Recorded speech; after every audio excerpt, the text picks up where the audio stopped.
Working of transformer.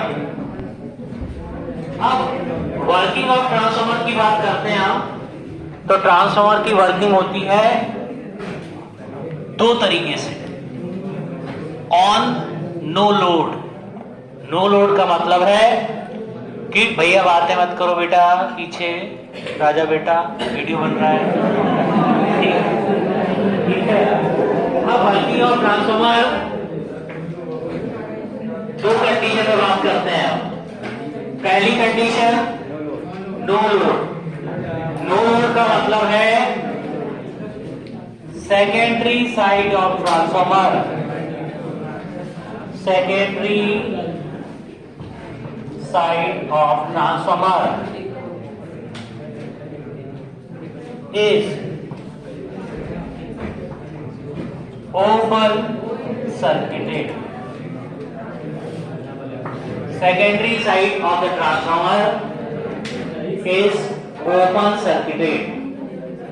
Secondary side open है, इसका मतलब है working of transformer on no load, zero load. इसका मतलब क्या हो गया?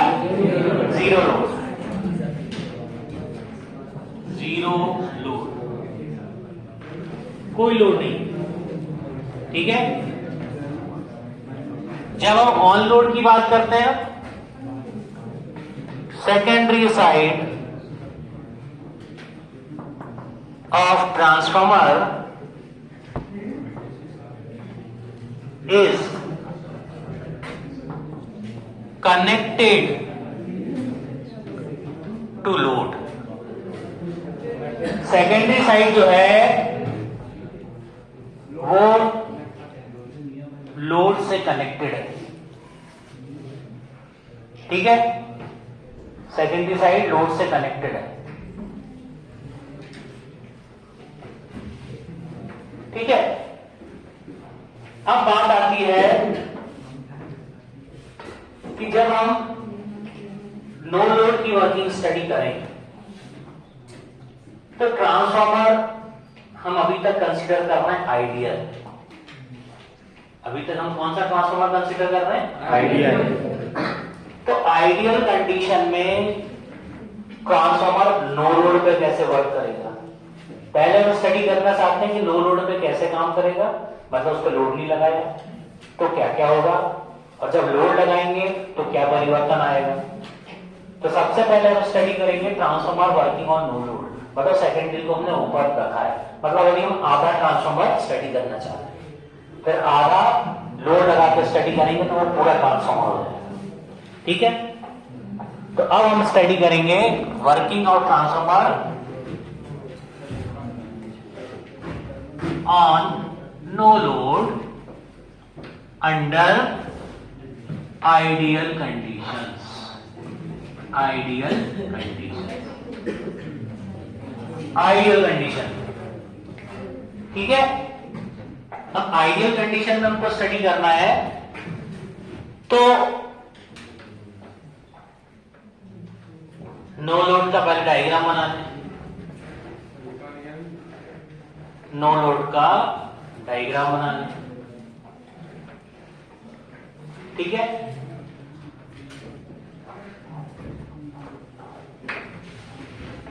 तो ये डायग्राम बनाते हैं पहले, ठीक है। ट्रांसफॉर्मर का एक साइड है प्राइमरी। इस प्राइमरी साइड में हमने दिया है इनपुट वोल्टेज V1 जिसका नाम है। ये दो लाइन रिप्रेजेंट करेंगी मैग्नेटिक कोर। ये रिप्रेजेंटेशन है मैग्नेटिक कोर का, ठीक है। या पहले मैग्नेटिक कोर को एक बार और बना के बता देते हैं आपको। ये मैग्नेटिक कोर है जिसमें कि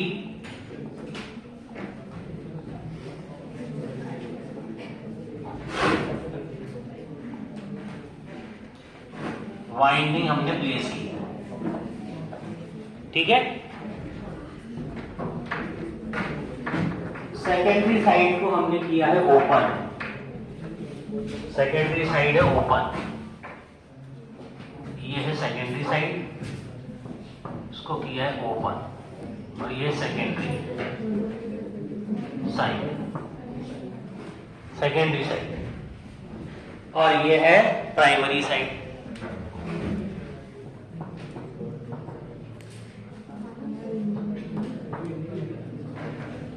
प्राइमरी साइड, ठीक है, ओके। अब यहां से फ्लो होगी प्राइमरी करंट,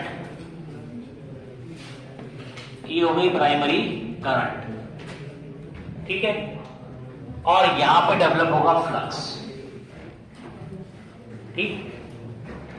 तो आइडियल कंडीशन में, आइडियल कंडीशन का मतलब है जीरो लॉस।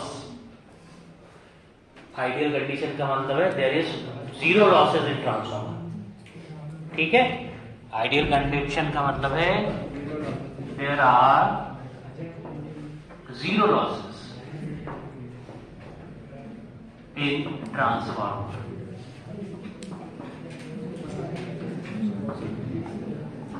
तो अब जो भी करंट यहां से फ्लो होगी प्राइमरी साइड से, उसका पूरा का पूरा कन्वर्जन मैग्नेटिक एनर्जी में होगा, मतलब फ्लक्स में होगा, ठीक है। फ्लक्स कहां से बन रहा है? यहां से। प्राइमरी करंट का मैग्नेटिक इफेक्ट है फ्लक्स, तो प्राइमरी करंट किस में कन्वर्ट हो रही है? फ्लक्स में। और फ्लक्स कहां लिंक हो रहा है? सेकेंडरी में। और सेकेंडरी में इसके कारण क्या इंड्यूस हो रहा है? ईएमएफ। और प्राइमरी में यहां कौन सा ईएमएफ इंड्यूस हो रहा है? E1। तो E1 हो गया सेल्फ इंड्यूस्ड ईएमएफ और E2 हो गया म्यूचुअली इंड्यूस्ड ईएमएफ। लेकिन आपको एक चीज और ध्यान रखनी है कि ये जो फ्लक्स है, क्या ये बढ़ता ही जाएगा कि एक पोजीशन पे जाकर, एक स्थिति में जाकर ये कांस्टेंट हो जाएगा? हम करंट दे रहे हैं ना, तो क्या ये फ्लक्स एक लिमिट के बाद कांस्टेंट हो जाएगा? तो हमने एक कर्व पढ़ा है, BH कर्व। BH कर्व, ठीक है। इस कर्व में हमने ये देखा था कि एक पॉइंट पर फ्लक्स डेंसिटी जाके हो जाती है कांस्टेंट, और इस पॉइंट को बोलते हैं हम पॉइंट ऑफ सैचुरेशन। इस पॉइंट को बोलते हैं पॉइंट ऑफ सैचुरेशन। इसका मतलब यह है कि फ्लक्स एक पॉइंट पर जाकर कांस्टेंट हो जाएगा, क्योंकि फ्लक्स डेंसिटी क्या है? Basically pi upon area. तो प्राइमरी करंट भी अपना एक ही काम करेगी कि फ्लक्स को पूरा का पूरा डेवलप कर देगी कोर के अंदर, ठीक है। और मैंने आपको बताया था उस तरफ कितना भी करंट दो, फ्लक्स नहीं बढ़ेगा, ठीक है। तो इसको कहते हैं हम पॉइंट ऑफ सैचुरेशन। तो जो प्राइमरी करंट है उसका सिर्फ एक ही काम रहेगा आइडियल कंडीशन में कि वो फ्लक्स को डेवलप करे, फ्लक्स को डेवलप करे, ठीक है। और अगर फ्लक्स को डेवलप करेगा तो फ्लक्स से रिलेटेड क्वांटिटी कौन सी है? इंडक्टेंस। फ्लक्स से रिलेटेड क्वांटिटी कौन सी है? तो आइडियल कंडीशन में जो ट्रांसफार्मर है वो प्योर इंडक्टिव सर्किट की तरह बिहेव करेगा। आइडियल कंडीशन में ट्रांसफार्मर जो है प्राइमरी साइड में वो प्योर इंडक्टेंस की तरह बिहेव करेगा। क्यों? क्योंकि पूरी की पूरी करंट किस में कन्वर्ट हो रही है? फ्लक्स में। तो कॉइल की हम क्या कंसीडर करेंगे? इंडक्टेंस, ठीक है। मैं इसको लिखवा देता हूं, इसको बना लीजिए, इसको बना लीजिए, फिर मैं लिखवा देता हूं। When transformer is working under ideal condition, it behaves like a pure inductive circuit.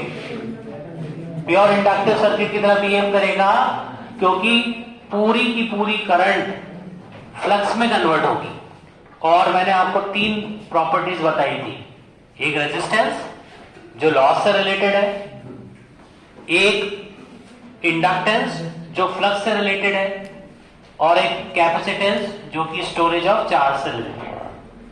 तो अभी हम मान रहे हैं कि लॉस नहीं है, मतलब हम कंसीडर कर रहे हैं रेजिस्टेंस इक्वल टू 0।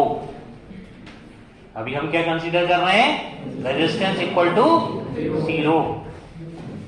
इसका मतलब पूरी की पूरी करंट फ्लक्स में कन्वर्ट हो रही है, और जब फ्लक्स पाए सैचुरेशन पॉइंट पर पहुंच जाएगा तो करंट स्थिर हो जाएगी, अब आगे भी नहीं बढ़ेगी, क्योंकि उसे पता है कि अब आगे बढ़ने का फायदा नहीं है, क्योंकि फ्लक्स जो है वो कांस्टेंट हो जाएगा।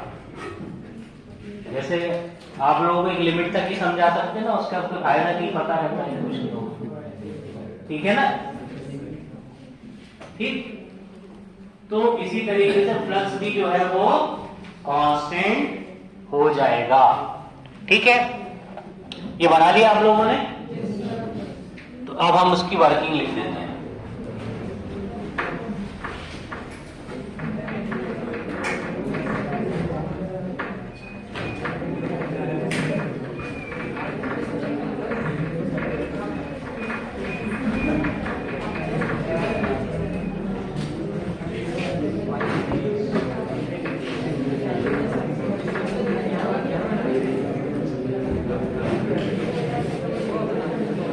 When transformer is working on no load under ideal condition,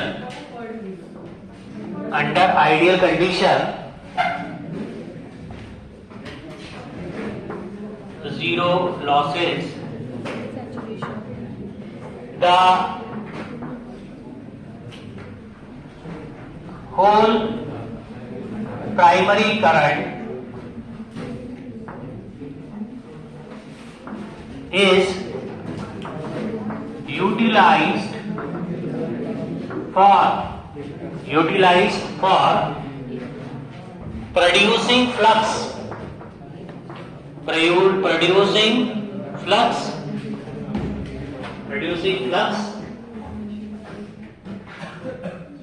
till saturation point in the magnetic core। ठीक है, this primary current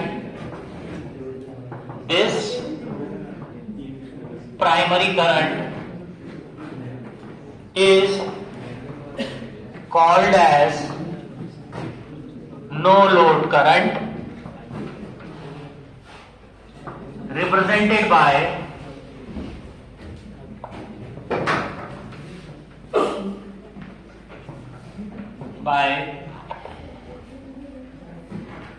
I naught, I0, इसको बोलते हैं I0 या I naught, and the primary circuit behaves like a pure inductive circuit, hence no load current I0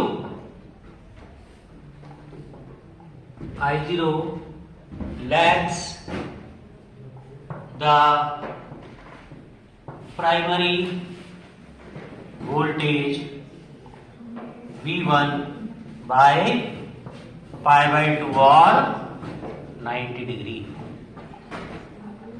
अब क्योंकि circuit pure inductance की तरह बिहेव कर रहा है, तो प्योर इंडक्टेंस में वोल्टेज V1 और करंट I0 के बीच में एंगल होगा 90 डिग्री, और करंट I0 लैग करेगी। ठीक है, V1 से current I0 will lag V1 by pi by 2 और 90 डिग्री से लैग करेगी, क्योंकि प्योर इंडक्टेंस की तरह बिहेव करेगा। ठीक है, तो अब अगर हमारे पास लो लोड करंट है I0 जो कि फ्लक्स बना रहा है, ठीक है, जो कि क्या बना रहा है भैया, फ्लक्स बना रहा है, तो वो करंट हम फेजर डायग्राम पर रिप्रेजेंट करेंगे। V1 से 90 डिग्री लैगिंग, ठीक है, V1 से 90 डिग्री लैगिंग, इसको नोट कर लिया, नोट कर लीजिए।